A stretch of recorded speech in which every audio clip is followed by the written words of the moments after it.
Alright, Brexit. Uh, there have been several arguments made as to why the UK should leave the European Union and why it shouldn't. The majority of people argued in favour of leaving the EU.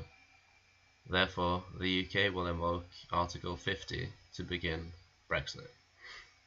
However, Article 50 is a long process and can take up to 3 years before the UK is out of the EU. Thus, we will discuss some of the key arguments for and against Brexit, some of the initial effects of Brexit, and finally how the UK economy will evolve after the Brexit. And the arguments will be discussed under 3 topics: trade, immigration, and the EU budget. The first argument that will be discussed is trade. This is an important topic to discuss because it holds the future of the UK economy in its hands. The argument I've chosen for stay is that 45% of British exports go to the EU. As a member, Britain can get better trade terms because of the size of the EU.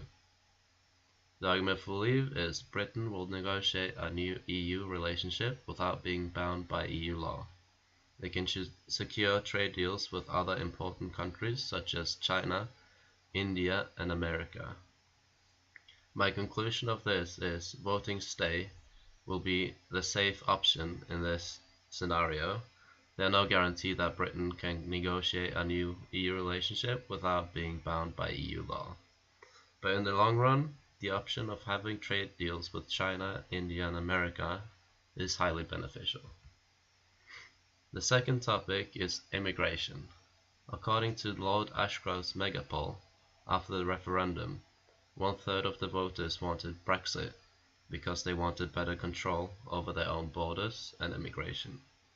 And the 2 key arguments for immigration were: for stay, leaving will not solve the immigration crisis, but bring it to Britain's doorsteps, because the border controls from the continent will move from Calais in France to Dover in the UK. And the argument for leave is Britain can never have control over immigration until it leaves the EU.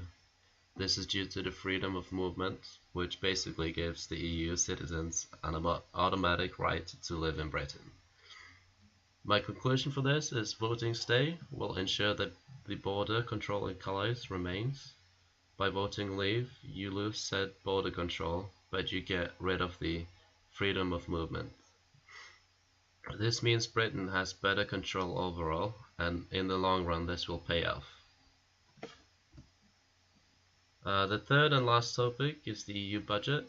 The EU budget is costing the UK 350 million quid a week, but it allows the UK access to the single market, and here are the 2 key arguments. For stay, Britain pays the EU 340 quid a year per household, compared with an estimated of 3,000 quid yearly benefit of membership. In or out, payment is needed to access the single market. For leave, Britain can stop sending 350 million quid, equivalent to half of England's school budget, to Brussels every week. This money could be spent on scientific research and new industries.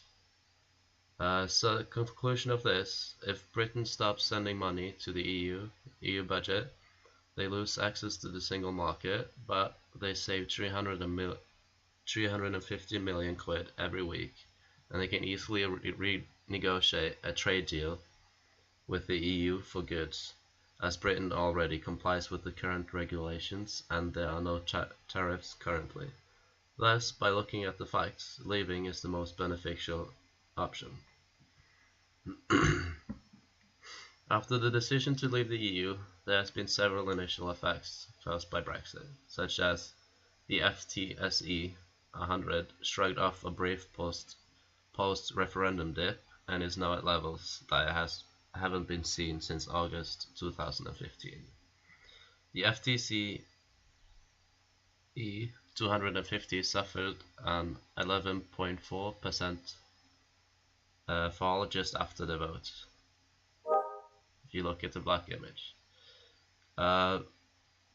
The other effect of Brexit were on the pound. On 23rd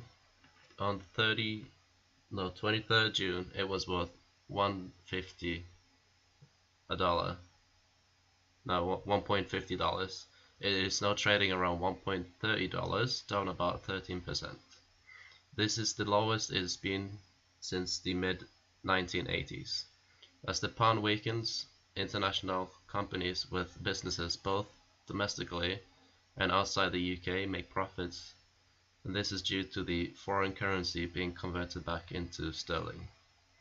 An additional effect of the Brexit was the PMI report submitted by markets, and it shows that the UK economy is shrinking at a quarterly rate of 0.4%. And services output and new businesses both fall at the fastest rate since March 2009. And the month-on-month decline in the index in the latest period at 4.9 points was the largest observed since the survey began in July 1996. So if you look at the white graph, you can see in 2016, you can see that it is climbing downwards and it's continuing to go downwards as well. Alright.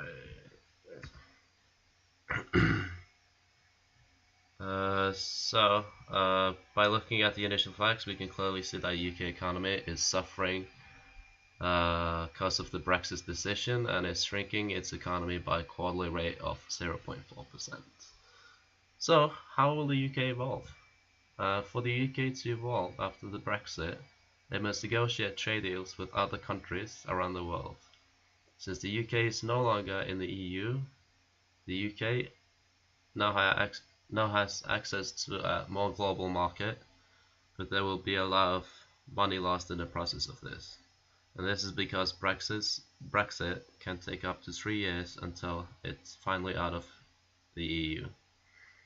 And the UK economy is falling with a 0.4% quarterly, but then again the UK saves 350 million quid every week on the EU budget to make up for some of the money lost. And the UK is known for surviving and reinventing itself upon economical downfalls to then strive towards success.